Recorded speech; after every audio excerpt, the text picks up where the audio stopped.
Welcome back to our channel. We really appreciate you all continuously coming in and chiming in and just to check out to see what Rodney and Tiffany Bustle are talking about. Today, we're going to talk about one of the chapters in our book called Be Brave.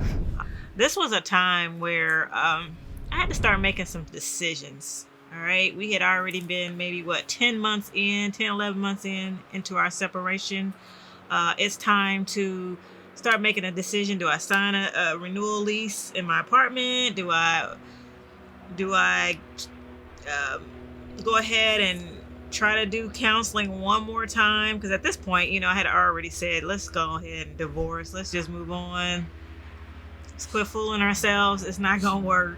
Even if it does work, that trust is already gone. It's like, what's the point? But again, what was pulling me is, we started doing this counseling again. I'm being asked to kind of just have a different mindset in the whole thing. But you know what, guys? I had said to myself at one point, I would never put myself back in that position again to be hurt again. I felt like one more painful moment again would just completely wipe me out. I thought at one point I would be just stupid if I did something like that, trying it again after what I had gone through.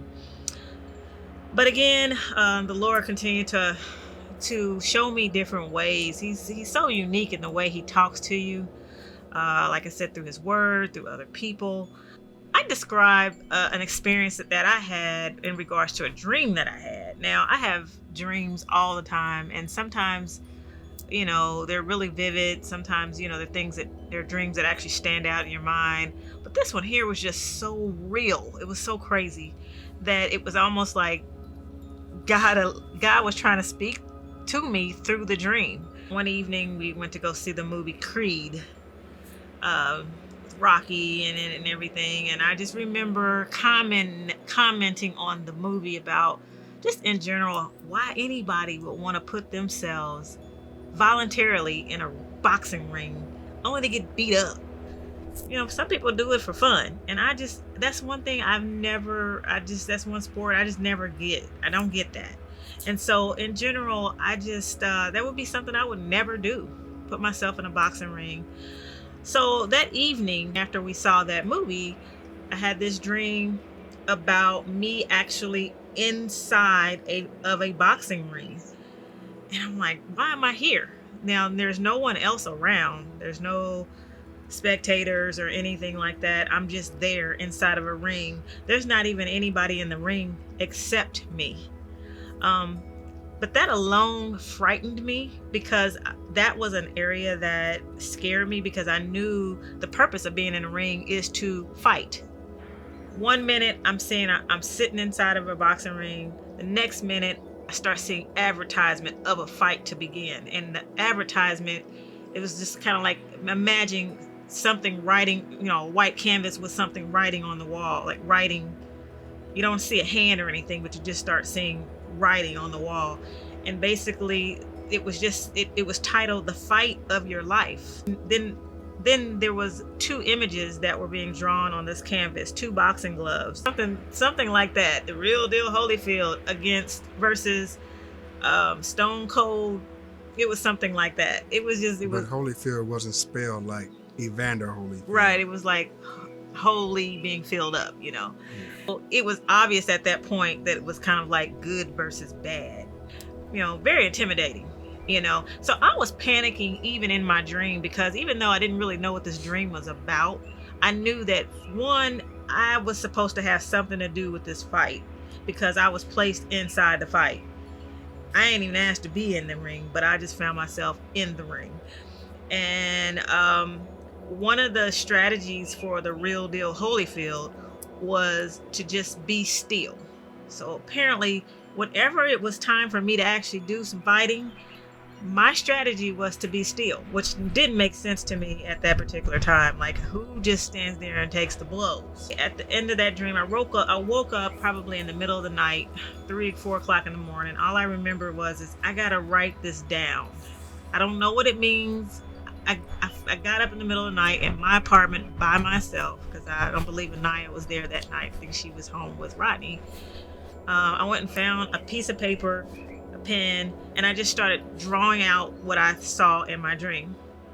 And I just pondered over it because I was thinking, why would I dream something so vivid like that? It just kind of scared me. It was weird, especially after going to see a movie like I saw the night before. I was actually scared to go back to sleep because I felt like if I go back to sleep, the dream would resume and I would actually have to be fighting because I felt like there was a fight coming and I wasn't prepared. I've never been trained to fight. I don't know what to do. Even though the thing said to be still. And as days went on, I began to wonder as I was trying to make these brave decisions on what I need to be doing in regards to my marriage, because I felt like the ball was in my court at this point. My husband had already asked if I would give this thing another try, if we could sit down and counsel, if we could try to work this thing out. And I'm thinking, I'm hesitant. I don't know. He even said move back in, and I'm like, oh, I don't know. Is this the right thing to do? Is this right, Lord? He began to show me in this piece of paper that I drew out with the two boxing gloves and everything spelled out, that this is going to be the fight of your life. So I had a choice. I don't have to go back into that marriage. I didn't have to go back into that boxing ring. But if I'm going to be in it, there is a fight that has to be had. And I was given instructions on how I needed to fight. That being still, maybe God was telling me to reference Psalms 46 and 10 about being still and knowing that I'm God. And so I took that and I said, okay, so if I go into this ring, Lord, the way that I fight is to just be still and to just know that you're going to take care of things. You got this. And then also just recognizing that I need to trust in the Lord with all my heart, as Proverbs 3, 5, and 6 talks about, trusting in him with all your heart and all your mind, leaning not on my own understanding. Because in my understanding, there was really no hope in our marriage. It was already dead. I really needed to make a decision, and I needed to make one very soon. My lease was about up, and I needed to determine, am I going to go back home? Am I going to step back into that ring where I might get hit again? I might get damaged and destroyed. I may get totally knocked out because I wasn't completely convinced that anything had really changed. It looked like surface things had changed. Phone number had been changed. We started doing little things for each other to make each other feel, like we like each other. But really, has hearts been changed? So that was a chance I was taking when I agreed to make the decision to move back home and try to work this marriage out. Because that was like jumping off a cliff saying, Lord, I hope you catch me. I know you said you would, but I'm on my way down, so I'm hoping that you got me. So for those of you who are trying to make a decision on, do I stay, do I go? It's really going to be important to determine it. One, are you willing to put in the work of fighting for your marriage?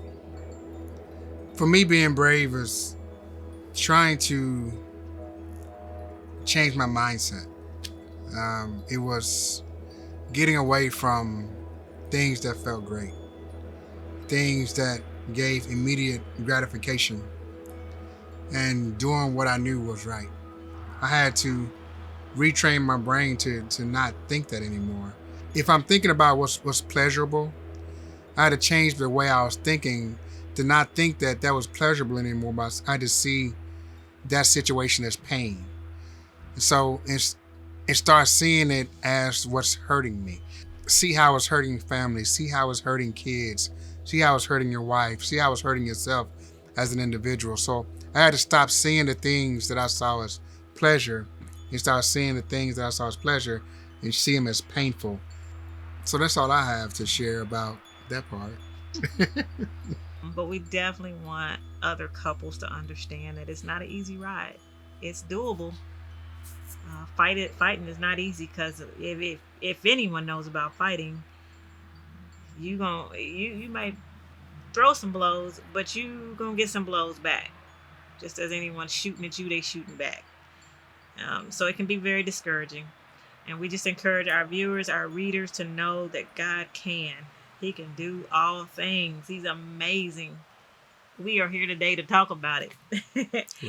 Right. So, any questions you have, please put those out there on our YouTube channel. We would love to be able to address those. Any comments? Um, be nice. All right. And we, again, thank you so much.